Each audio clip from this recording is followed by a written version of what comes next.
تو یہ بنانے کے لیے سب سے پہلے تو میں نے یہ مشروم لے لیے ہیں, اس کو ہم کاٹ کے گارلک کے ساتھ ہم اس کو سوتے کر لیں گے. سوتے کرنے کے بعد اس میں ہم کچھ اسپائسیز ڈالیں گے, بہت زیادہ اس کو اسپائسی بھی نہیں کریں گے, چائنیز کی طرح چائنیز ہے تو پھر یہ اوریگینو کے ساتھ ہم اس کو بنائیں گے. ٹھیک. اور اس کے بعد ہم نے یہ چکن لے لیا ہے, چکن کو اسٹرپس میں کاٹ کے اس کو میرینیٹ کریں گے نمک اور کالی مرچ کے ساتھ, اس میں کر کے اس کو اچھے طریقے سے سوتے کریں گے, ویجز ڈالیں گے اور اس کے بعد ہم وپ کریم کے ساتھ اس کو وائنڈ اپ کر دیں گے. بالکل. اور آج چاول بنانے کے لیے ہم نے لے لینے ہیں, چاول لے لیے ہم نے ½ کلو, زیتون کا تیل 1 کھانے کا چمچ, لہسن 1 کھانے کا چمچ, مکھن 2 کھانے کے چمچ, ہرا پیاز ½ کپ اور نمک حسب ذائقہ. سویا ساس بھی ہے اس میں؟ نہیں, اس میں سویا ساس نہیں ہے, کیونکہ میں اس کو پہلے جیسے بناتے ہیں نا عموماً اس کو ٹاس کرتے ہیں, بوائل کر لیے, اس کے بعد ٹھنڈا کیا اور اس کے بعد گارلک کے ساتھ ہم نے اس کو ٹاس کر لیا. میں اس کو ٹاس نہیں کروں گی, میں اس کو پراپر لہسن کے تڑکے کے ساتھ بنا لوں گی. جی, لہسن کا تڑکا لگائیں گے اور اس کے بعد سمپل جیسے پلاؤ بنتا ہے بالکل چکن پاؤڈر کے ساتھ, یہ وہ بنا لیں گے ہم. ونڈرفل. چلو تھینک یو سو مچ زلفی. اچھا ویورز, ایک اور چیز, جب اس طرح چائنیز ڈشز بنائیں تو یوزلی جو ریکمینڈڈ ہوتا ہے وہ یہ ہوتا ہے کہ لوگ وائٹ میٹ تو استعمال کرتے ہیں کیونکہ وہ ایک ہیلدیئر میٹ ہوتا ہے چکن میں, لیکن اگر آپ dark meat specially chicken thighs کا استعمال کریں تو زیادہ جوسی بنتا ہے. اچھا ویورز, یہاں پہ ہم ٹریبیوٹ پیش کرنا چاہیں گے ایک گریٹ پرسنالٹی کو. پی ٹی وی کی ہمیشہ کوشش ہوتی ہے کہ جو ہمارے ہائی اچیورز ہیں یا وہ لوگ جنہوں نے ہمارے انڈسٹری کو, میڈیا کی کنٹریبیوٹ کیا ہے, ہم ان کو ضرور یاد رکھیں. سو آج 4 اگست ہے اور اخلاق احمد صاحب کی آج ڈیتھ اینیورسری ہے. آپ ایک ناؤن پلے بیک سنگر تھے. اخلاق احمد صاحب 10 جنوری 1946 کو دہلی میں پیدا ہوئے. پاکستان مائگریٹ کرنے کے بعد 1960 میں آپ نے ایز اے اسٹیج سنگر اپنے کریئر کا آغاز کیا. آپ نے بہت اسٹرگل کی اور فائنلی 1970 میں as a play back singer آپ کو پاپولیرٹی ملی. آپ کے فیمس گانوں میں سونا نہ چاندی نہ کوئی محل اور ساون آئے جیسے سانگز شامل ہیں.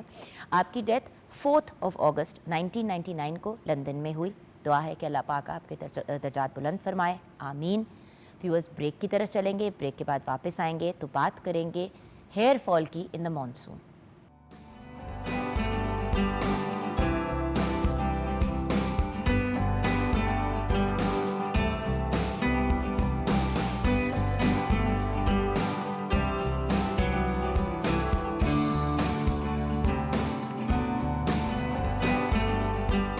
Welcome back from the break, viewers. One of our favorite personalities is on the show today, جو ہمیشہ بڑے آسان الفاظ میں سمجھا دیتے ہیں کہ مسئلہ کیا ہے. ہم بات کر رہے تھے ہیئر فال کی. ہمیں ڈاکٹر سرفراز احمد مغل نے جوائن کیا ہے. آپ بہت ہی بریلینٹ ایستھیٹک اسپیشلسٹ ہیں اور ان کی اسپیشلائزیشنس تو بہت سی ہیں, لیکن 2 of them is hair fall treatments and stem cell therapies. تو ہم نے اسپیشلی ان کو گجرانوالا سے بلایا کہ سر پلیز آئیں اور ہمیں گائیڈ کریں, بیکاز جو سب سے انوویٹیو اور بریلینٹ کام اس وقت پاکستان میں یا ایٹ لیسٹ پنجاب میں ہو رہا ہے وہ سر کے کلینک میں ہی گجرانوالا میں ہو رہا ہے. السلام علیکم ڈاکٹر صاحب. وعلیکم السلام. میں نے کہا تھوڑا سا ڈاکٹر صاحب آپ کے بارے میں ہم بتا بھی دیں ویورز کو, کیونکہ دیکھیں بہت سے لوگ شوز پہ آتے ہیں تو لوگ کہتے ہیں کہ یہ اچھا چلے بس کسی کو بلا لیا. میں یہ بتانا چاہ رہی تھی کہ کیونکہ آپ اس وقت سب سے زیادہ انوویٹیو کام کر رہے ہیں اور آپ نے بہت سی باہر سے بلکہ ساری باہر سے مشینز اور ساری کی ساری چیزیں, اپنے جو سارے پروڈکٹس بھی یوز کرتے ہیں وہ آپ کے امپورٹیڈ اینڈ نان ایکسپائرڈ ہوتے ہیں. آپ کو پتہ ہے یہ بھی بڑا آج کل مسئلہ چل رہا ہے کہ ایکسپائرڈ پروڈکٹس لوگ لگا دیتے ہیں. So and then after care بھی آپ بڑی بریلینٹ کرتے ہیں. تو ہم نے سوچا کہ آپ کو تھوڑی تکلیف دیں, ریکویسٹ کریں کہ آپ ہمارے پاس آ جائیں. سر آج کل بال کیوں گر رہے ہیں؟ ہم بہت تنگ ہیں, اسی لیے آپ کو وہاں سے بلایا کہ ہم ہمارا مسئلہ حل کریں. اچھا, اگر ہم اس کو سادے لفظوں میں ڈسکس کریں نا تو اس کی بہت ساری وجوہات ہیں جن میں ہم یوں ڈیوائڈ کر لیتے ہیں. کچھ ایکسٹرنل ہیں بار کے حصے کی, اور کچھ انٹرنلز ہیں. ٹھیک ہے. ایکسٹرنل میں جو ہے ہم آپ کے دیکھتے ہیں کہ جب موسم اچھا نہیں ہے, ٹھیک ہے, اور اسپیشلی ہیومیڈیٹی کے موسم میں تھوڑا سا بال گرنے کا پرسنٹیج بڑھ جاتا ہے. اور سم ٹائم آپ کی اسکیلپ کے اندر اس موسم میں وہ پسینہ وغیرہ آتا ہے, وہاں پہ فنگس ہوتا ہے, ڈینڈرف ہوتی ہے, تو بھی ایک ریزن ہے ہیئر فال کی. اگر دوسرا ہم ڈسکس کریں تو کچھ ایسی میڈیسنز ہیں جو پیشنٹ لے رہا ہے تو اس کی وجہ سے بھی ہیئر فال بڑھ جاتا ہے یا شروع ہو جاتا ہے. جیسے کہ کس قسم کی؟ جیسے کینسر کی میڈیسنز ہیں. اچھا. موسٹ لائکلی جو ہے. اچھا, اس کے علاوہ کچھ ہماری ایسی بیماری عادتیں بھی آتے ہیں وہ ہم لائف ماڈیفکیشن میں کریں گے. جیسے تھائرائڈ ڈس فنکشن ہے. اوکے, اب کچھ چیزیں ایسی ہیں جن کی کمی کی وجہ سے ہیئر فال شروع ہو جاتا ہے یا بڑھ جاتا ہے. اس میں وائٹامن ڈی کی ڈیفیشنسی ہے,